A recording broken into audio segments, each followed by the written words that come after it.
să spui asemenea lucru că nebunesc, că într-un fel e la civil corupția și la sport e altfel corupția. Dom'le, corupția în același fel în toate domeniile de activitate. E penală și este infracțiune și la pușcărie. Abar n-ai, mai bine pleacă. Nu, domnule Becali, mai bine pleacă că mai enervez rău de tot. Domnule Anghelache, sper că nu acceptați. Păi cum dumneavoastră să spună mie că la sport de fapt e altfel corupția? Mă ascultați puțin, domnule Becali. Nu vezi în ce țară trăim? Nu vezi cine ne conduce? Un om care spune că la fotbal e corupția altfel și la civil e altfel corupția. Dom'le, mie nu vine să cred că omul ăsta e în comitetul executiv al federației, asta e grav. Dacă omul ăsta poate să spună așa ceva la televizor... Acolo, domnule Becali, a fost ales, deci are acest drept. Vă rog păi să alegem niște avocați care să cunoască legile, nu oameni ca Anghelache, care spune că corupția la sport e altfel, dar la civil e altfel. Am o mare rugăminte. Corupția să ține bine în cap, că ai părul dumneata în cap. Am o mare rugăminte la corupția e numai una. Exact. Asta vă rog și eu, domnule Becali. Să spun adevărul, că bar n-ai. Să nu mai jigniți pe domnule Anghelache. Ce să te jignesc?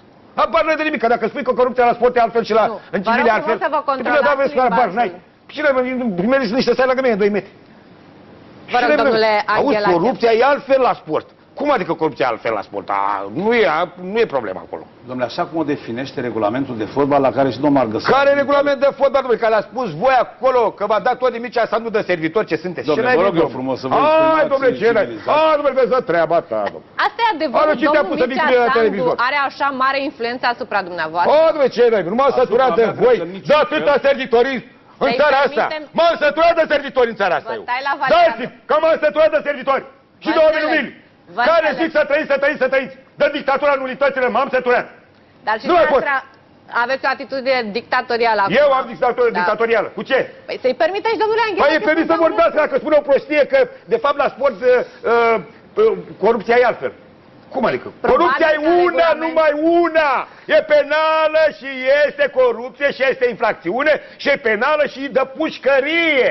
Că e la fotbal, că e oriunde vreți voi. Corupția este numai și numai una. Ca să le intre bine în cap la toți. Și la procurorile de la DNA. De ce nu văd că nu poate să-mi facă nimic? Că uite, tot m-am luat de ei tot timpul, nu? De ce nu fac rechizitorul să mă trimită în instanță? S-ar putea să aveți o surpriză. Vezi, mă, de treabă, că n-am eu ce surpriză. Vă rog, eu mă adresez civilizat. Te adresezi civilizatul. Dar când te-ai adresat necivilizat și ți-ai cerut scuze la telefon, ai uitat?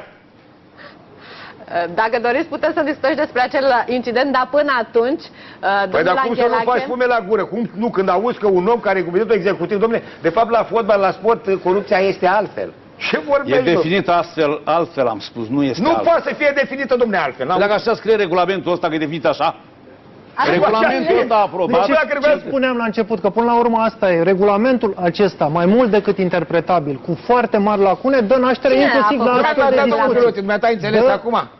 Dumneata poți să crezi că corupția poate să fie altfel într-o parte și altfel într-o parte. Asta am zis întotdeauna și de la început. Am zis, regulamentele fotbalului românesc sunt mai mult decât interpretabile și se nasc astfel de Cine face discuții. Nu, să-l ascultăm pe domnul Filociu. Spune eu, de unde se știe el? Mircea Sandu, când a fost treaba atunci cu Bistrița, dom'le, am mai băgat că presa spune că mai băgat regulament și asta. Apar, n-aveam noi că am băgat. Nu face plăcere să fiu de acord cu domnul Becali, dar așa este. Nu face plăcere subliniez să fiu de acord cu domnul Becali aici, dar din păcate se